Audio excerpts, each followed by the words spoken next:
Finally, for this series, let's take a quick look at this part of the matrix, because the woke believe that people who are a healthy weight are also privileged and advantaged in society, while people who are overweight and obese are marginalized and looked down upon and shamed for their weight in society, which creates this inequality that they don't like. And therefore, according to intersectional theory, it's always the same goal, always the same mechanism. Try and pull down what you think's up there, try and raise up what you think's down there in order to create this sense of equality. And so to that end, we now have what's become known as the body positivity movement, where the woke will try to affirm and celebrate obesity, insisting that all weights should be considered equal, all weights considered equally healthy, all weights considered equally beautiful as well. So if you're obese, you don't need to diet or lose weight or change anything about who you are, because you are just as beautiful and just as healthy as anyone else, just as you are. It's also called the fat acceptance movement. The woke say to embrace being fat, be proud of it, celebrate it. And again, they're trying to push this message that obesity is equally healthy and just as beautiful as someone who's thin. Anyone who counters that message and who kind of expresses concern about obesity are now decried as being fat shamers or body shamers. And you don't want to be one of those. To be complicit in someone feeling shame is considered to be something evil. Nobody should ever feel shame, according to this mindset. So for example, in spring 2015, an advert for a slimming product was launched in the UK, asking women if they were Beachbody ready, and they showed this thin woman in a bikini. The woke became outraged by this advert and said it was fat shaming to tell women to get in shape for the summer. And then Navabi Fashion produced this poster in response, with 3 clinically obese women saying, "We're Beachbody ready." In other words, we are just as healthy and just as beautiful as that woman in the original advert. We don't need to change a thing. We don't need to diet. We are just as beautiful as that woman is. Another example of this was when Cancer Research launched a public health campaign to highlight the links between obesity and cancer. And as you can see here, they kind of equated it to smoking. This also riled the woke crowd. As you can see here, graffiti appeared on the advert saying that this was anti-fat bias and fat phobia, and it was causing shame. And of course, shame is never a good thing. Nobody should ever feel shame. Indeed, some even believe that expressing concerns about obesity should be treated as a hate crime, even if this is coming from a legitimate source like a doctor or nurse. If they express concerns about weight, that should be considered a hate crime. Now, I nearly didn't make this episode, if the truth be told, for all kinds of reasons. Firstly, because in the grand scheme of things, this is not as important as other topics we cover with the Fuel Project. Number 2, it's going to offend people talking about this. And this isn't a hill that I particularly want to die on. There are far more important hills that I would rather die on than this one. Number 3, in order to illustrate my points in this episode, I'm having to show or at least suggest women in bikinis, and I don't want that to cause anyone to stumble. I want to remain sensitive to the struggles people have in these areas, but this episode is literally about human bodies, so it's a complicated one to make from a production standpoint as well. And also, I thought maybe I don't need to make this episode because it's fairly obvious that obesity isn't a good thing. We already know this deep down, I think. However, having thought about it a bit more, I do think it is important enough to talk about in this series and to include in this series, because there are quite serious implications involved to the body positivity movement. So the bottom line here is basically that I want to be sensitive to the various sensibilities out there. I don't want to damage anyone's conscience here, but also I want to be truthful and highlight the problems with intersectional ideology here. Speaking the truth in love, as Ephesians 4 says, is basically the goal. That's always the goal with the Fuel Project. So with that in mind, I'm going to get some caveats in up front. And the caveats are this. Number 1, of course, nobody should be bullied for their weight or discriminated against. And of course, everyone has equal value before God. That's very important to say. It must also be recognized that medications, mental health problems, social deprivation, and genetics all play a role in our ability to control our weight. It's also true to say that big corporations are currently stuffing our food with things that shouldn't be there and that make it harder to lose weight. And of course, healthy bodies don't all look exactly the same.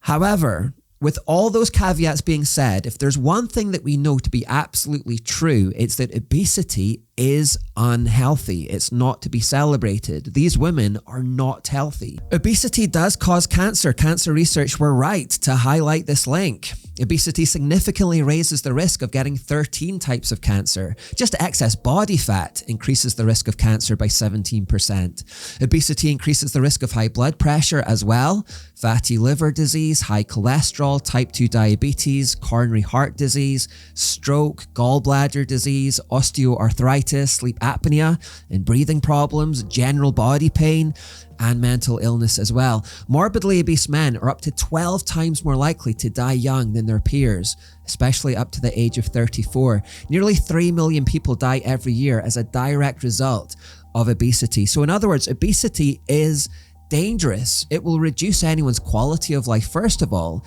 and almost certainly cause early death as well. And that's why I think it's important to include this episode in this series, because this is another dangerous outcome of intersectional ideology and thinking. Obesity is not equal with health, and therefore it's not something to be affirmed or celebrated. That's a dangerous thing to do. It is right that we have healthy bodies up here on this pedestal as an ideal, as something to aim for, something that we should all be striving to achieve. This is Brittany Sawyer, an influencer in the body positivity movement. She regularly told her followers on TikTok that they should love themselves just as they are and have fat pride, and how plus-sized women are just as beautiful and just as healthy as anyone else. Yet obesity killed her in 2023 at the age of just 28. This is Taylor Lejeune, who amassed 1.9 million followers on TikTok as he gorged himself on every food under the sun. But he also died of a heart attack, aged just 33 quite recently. This is Jamie Lopez, who said she wanted women like her to feel confident and attractive, just as attractive as someone of a healthy weight. Yet she died from heart disease, aged just 37. This is Dr. Gat Posey, an activist and professor who presented a fat positive radio show in New Zealand and who questioned the links between obesity and health. She recently died, aged 42. So there are all these people out there right now trying to push this idea of body positivity and fat acceptance, and yet the fact remains that obesity is a killer. The woke may have their hearts in the right place and trying to make the obese feel better about themselves, but they're going about it in the wrong way. We should all aim to be healthy. From a biblical perspective, the Bible tells us to honor God with our bodies. Our bodies are a gift from Him, and you don't abuse gifts, especially gifts from God. You look after those bodies. Our body is something to be respected rather than abused. And of course, the Bible also warns against the causes of obesity. The Bible regularly speaks against gluttony and laziness, which are the main causes of obesity. Now, some people might still say, look, you're fat shaming, you're body shaming, which is wrong. You should never do that. So as we consider that accusation, I want to play a clip now, which I think is quite helpful in this discussion around the whole topic of shame. Shame is a broad category. I do think shame works in some cases. I think that there has been good fat shaming towards me and bad fat shaming. Bad fat shaming is just, somebody just saying, you're fat, things like that. That doesn't really work. But what does work is somebody looking at me and saying, don't you want to be around for your kids? And that worked. I don't think that that's worked. shaming. Yeah, do you consider that shaming? I do. I think that's shaming. I think they were telling me you should lose weight to be around for your children. Mm-hmm. I think that's shame. Like an attempt to try and say something bad about me. They're personalizing it towards you and towards your kids. Sure. Of course, yeah. But I think that worked. I think that worked. That really encouraged me to go to the gym and start trying to lose weight. I can see what you mean. Sometimes it can really motivate you when it's out of love, yes, but when it's out of the pain and when it's out of not knowing someone and just saying it, then the people who said that to me about my kids were not just some random guy online. It was people who were close to me and I knew cared about me, who I had a conversation with. So I do think it matters who says it, but I still would consider it to an extent shaming, and I'm okay with that. I think there is good shame. I think sometimes it helps motivate people in the right way. There are, broadly speaking, two types of emotion, what you could call comfortable emotions and uncomfortable emotions. I was going to call them positive and negative emotions, but I'm not going to do that for reasons I'll explain in just a second. Comfortable emotions are things like joy, contentment, excitement, hope, and so forth. Uncomfortable emotions are things like sadness, boredom, loneliness, despair, and shame, and so forth. And I think we need to understand something here, that all emotion is good, All emotion is created by God, and all emotion serves a purpose. And that's why I didn't want to call them positive and negative, because they're all positive in a way. They all serve a good purpose. And the purpose of all uncomfortable emotion is to alert us to something that's gone wrong in our lives. The purpose of uncomfortable emotion is to alert us to something that's gone wrong in our lives. Have you ever been driving along in your car and you see a warning light pop up in the dashboard and it tells you that something in your car has gone wrong? Something's been neglected for too long, something needs your attention, something needs to be repaired. And if you ignore that warning light for too long, things are only going to get worse from then on in until eventually there'll be a full breakdown. Well, that's what uncomfortable emotions are. They are warning lights on our dashboard that exist to alert us to problems that need our attention. If you're going along in life and you feel a sense of guilt, that exists to alert you to something that's gone wrong, something you've done wrong even. It makes you stop and think, hang on a second, what did I do wrong? Why am I feeling guilty? What needs to be repaired? Who have I offended? If we feel lonely, that alerts us to the fact that we've not been investing in relationships properly and we need to make some changes there.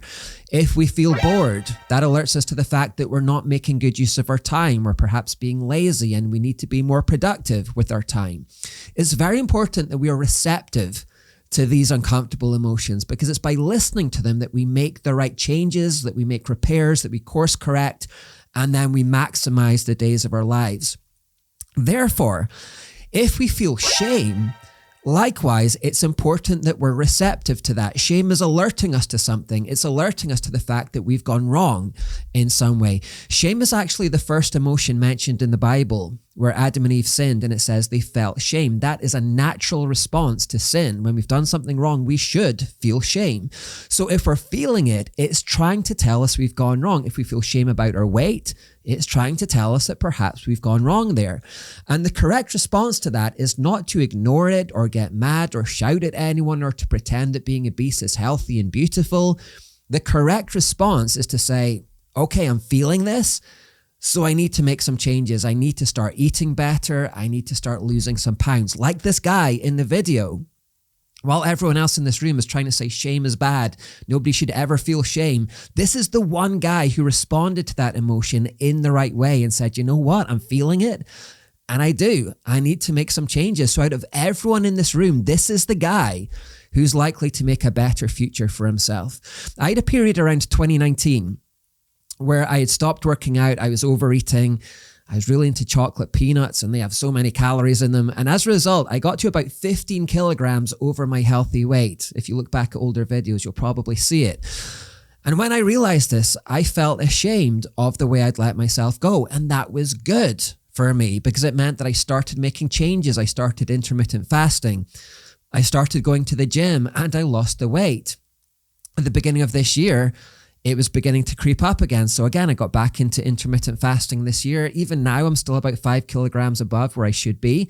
So this is something that I battle with too. I think we all probably do. But the point is to respond to those emotions in the right way and make the right changes to live a healthier life and to maximize the days of your life. So as usual then, intersectional theory makes a mess of the situation. According to this philosophy, we should just affirm obesity, but the consequence of that is that it pushes people towards diminished lives and ultimately early graves. And let's be honest, we all know this deep down, that obesity isn't good. We all know this.